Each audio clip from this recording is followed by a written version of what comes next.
Selamat pagi adik-adik yang ada di rumah. Puji nama Tuhan, kita kembali lagi dalam ibadah sekolah minggu pada pagi hari ini. Yuk adik-adik, Kak Dias undang adik-adik yang ada di rumah untuk sama-sama bangkit berdiri. Kita angkat lagu, Aku Anak Raja, Engkau Anak Raja.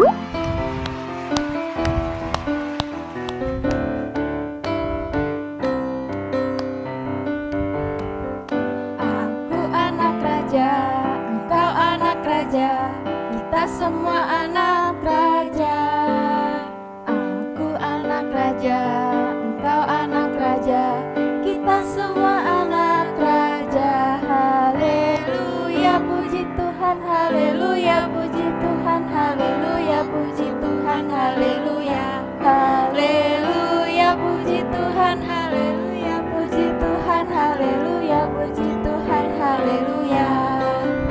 Aku anak raja, engkau anak raja, kita semua anak raja. Aku anak raja, engkau anak raja, kita semua anak raja. Haleluya, puji Tuhan, haleluya, puji Tuhan, haleluya, puji Tuhan, haleluya. Haleluya, puji Tuhan, haleluya, puji Tuhan, haleluya, puji Tuhan, haleluya. Puji nama Tuhan, mari kita siapkan hati kita akan berdoa dan doa akan dipimpin oleh Kak Putri. Mari adik-adik kita menaikkan doa kita, lipat tangan, tutup mata, kita berdoa. Tuhan Yesus, terima kasih Tuhan untuk pagi hari yang indah ini Tuhan. Kau masih berikan kesehatan, kekuatan kepada kami, itu semua karena kebaikan-Mu, anugerah-Mu Tuhan atas kami. Sebentar kami akan melaksanakan ibadah sekolah minggu ini Tuhan. Kau menyertai dari awal, pertengahan hingga akhirnya Tuhan. Seturut dengan kehendak-Mu dapat berjalan dengan baik. Terima kasih Tuhan Yesus.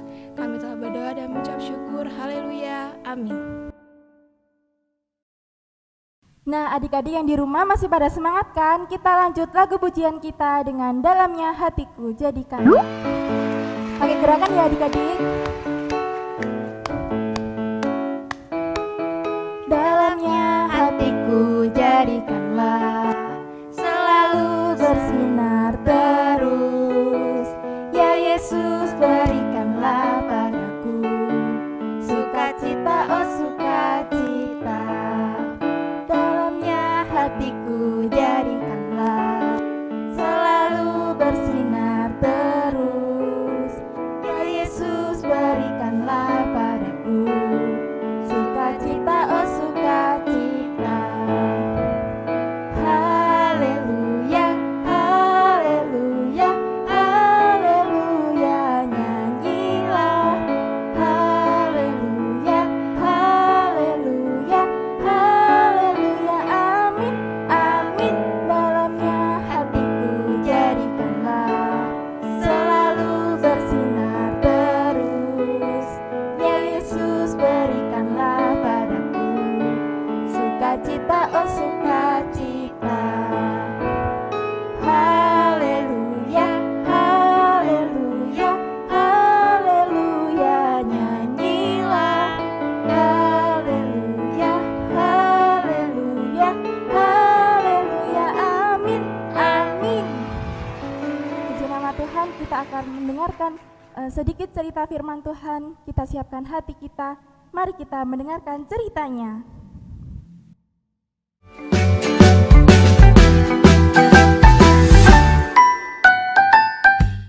Halo adik-adik, selamat pagi. Nah, di pagi hari ini kita akan sama-sama mendengarkan firman Tuhan. Nah, adik-adik, sebelum mendengarkan firman Tuhan, kita siapkan Alkitab kita yuk. Yang sudah pegang Alkitab, siap-siap buka ya adik-adik. Di pagi hari ini, cerita kita terdapat di dalam kitab Markus adik-adik. Nah, kitab Markus itu perjanjian lama apa perjanjian baru? Perjanjian baru, benar sekali adik-adik. Nah, buka di dalam kitab Markus pasal yang ke-12. Kita akan baca pada ayatnya yang ke-43 dan 44. Kak Kibet bacakan. Markus 12 ayat 43 sampai 44. Maka dipanggilnya murid-muridnya dan berkata kepada mereka, "Aku berkata kepadamu, sesungguhnya janda miskin ini memberi lebih banyak daripada semua orang yang memasukkan uang ke dalam peti persembahan, sebab mereka semua memberi dari kelimpahannya, tetapi janda ini memberi dari kekurangannya, semua yang ada padanya, yaitu seluruh nafkahnya." Nah, adik-adik, di pagi hari ini kita akan sama-sama mendengar cerita tentang persembahan seorang janda yang miskin. Nah, persembahan seorang janda miskin, adik-adik. Nah, pada suatu hari adik-adik, Tuhan Yesus dan murid-muridnya ini pergi ke bait Allah. Di dalam bait Allah itu Tuhan Yesus duduk di situ dan melihat orang-orang yang datang ke bait Allah, adik-adik. Nah, di depan Tuhan Yesus itu ada sebuah kotak persembahan yang berisi uang, adik-adik. Nah, ketika orang-orang itu datang memberi persembahan, Tuhan Yesus memperhatikan mereka. Nah, adik-adik bisa baca pada ayatnya yang ke-41. Tuhan Yesus memperhatikan bagaimana orang banyak itu memasukkan uang ke dalam peti persembahan itu, adik-adik. Nah, di situ dikatakan banyak orang kaya yang memberi, mereka memberi dengan jumlah yang banyak, adik-adik. Mereka memberi dengan jumlah yang besar. Nah, lalu adik-adik ada yang menarik. Lalu datanglah seorang janda miskin.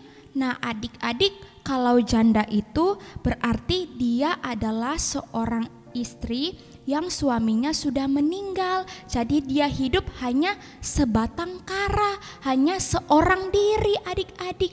Dan dikatakan di dalam Alkitab, janda itu miskin, tidak punya apa-apa, adik-adik. Walaupun dia miskin, walaupun dia kekurangan, ibu janda itu tetap memberikan persembahan ke bait Allah. Dia memasukkan 2 peser, adik-adik, yaitu 1 duit. Kalau adik-adik baca di dalam Markus 12 ayat yang 42. Nah, ibu janda ini hanya memberikan 2 peser uang, adik-adik. Kalau 2 banyak apa sedikit ya? Sedikit, adik-adik. Lalu dia memasukkan kedua uang peser ini ke kotak persembahan. Nah, adik-adik, tadi siapa yang duduk melihat orang-orang itu memberi persembahan? Tuhan Yesus duduk di situ. Tuhan Yesus melihat mereka memberi persembahan. Dan adik-adik, Tuhan Yesus ketika melihat seorang janda ini, dia berkata kepada murid-muridnya. Apa yang Tuhan Yesus katakan?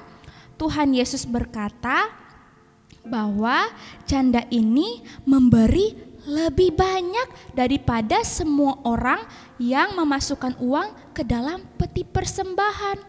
Loh, kok banyak sih adik-adik? Kan dia hanya memberikan 2 peser. Sedangkan orang kaya yang lain mereka memberikan banyak dari apa yang janda ini berikan. Tetapi kok Tuhan Yesus berkata janda ini memberi lebih banyak sih? Nah, apa yang dimaksud Tuhan Yesus di sini, adik-adik? Nah, adik-adik tahu di dalam ayat yang ke-44 berkata seperti ini.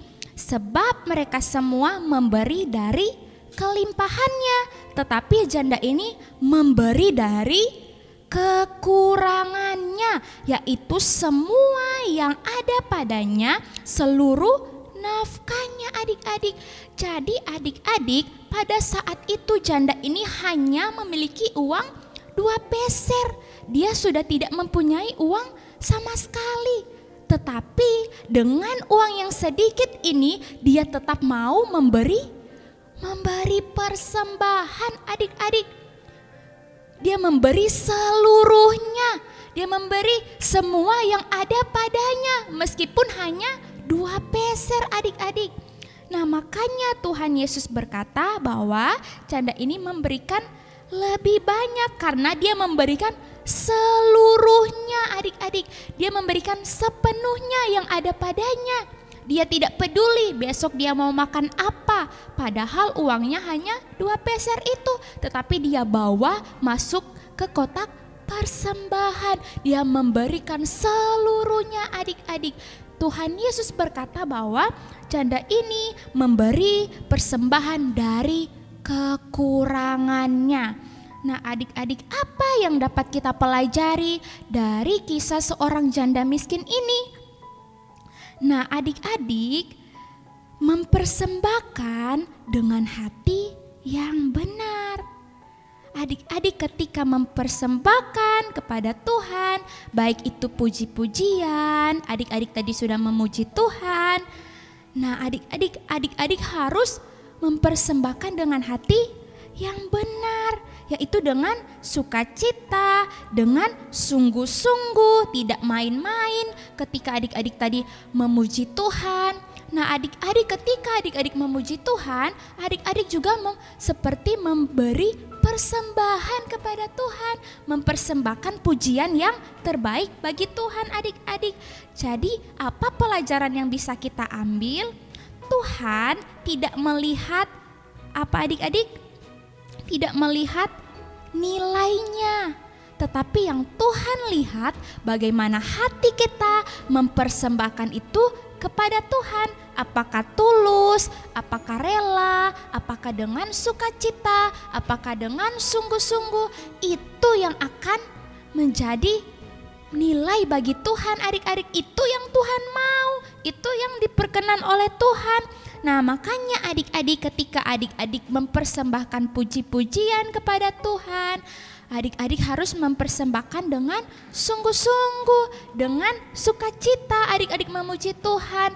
Dan adik-adik percaya bahwa Tuhan akan berkenan dalam kehidupan adik-adik, berkenan akan puji-pujian yang adik-adik persembahkan untuk Tuhan. Nah bahkan adik-adik di dalam Roma 12 ayat yang pertama, di dalam kitab Roma, adik-adik kitab Roma pasal yang ke-12 ayat yang pertama berkata seperti ini.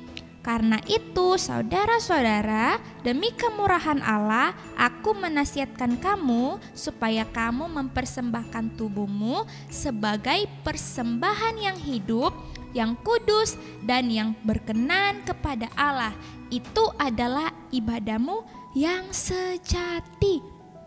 Jadi artinya adik-adik, selain kita mempersembahkan hati kita, kita juga mempersembahkan seluruh kehidupan kita, yaitu tubuh kita sebagai persembahan yang hidup, yang kudus, yang berkenan kepada Allah. Karena apa Alkitab bilang itu adalah ibadah yang sejati adik-adik. Nah puji nama Tuhan, demikianlah firman Tuhan di pagi hari ini. Biarlah adik-adik diberkati dan biarlah firman Tuhan ini adik-adik tertanam di dalam kehidupan adik-adik. Puji nama Tuhan. Tuhan Yesus memberkati. Sampai jumpa. Puji nama Tuhan, kita sudah mendengarkan cerita firman Tuhan pada pagi hari ini. Kita akan menutup ibadah sekolah minggu kita pada pagi hari ini. Sebelum itu kita angkat lagu pujian Bapa terima kasih.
menyelesaikan ibadah sekolah minggu walaupun secara online Tuhan Yesus, tapi kami yakin dan percaya Engkau hadir bersama-sama dengan kami.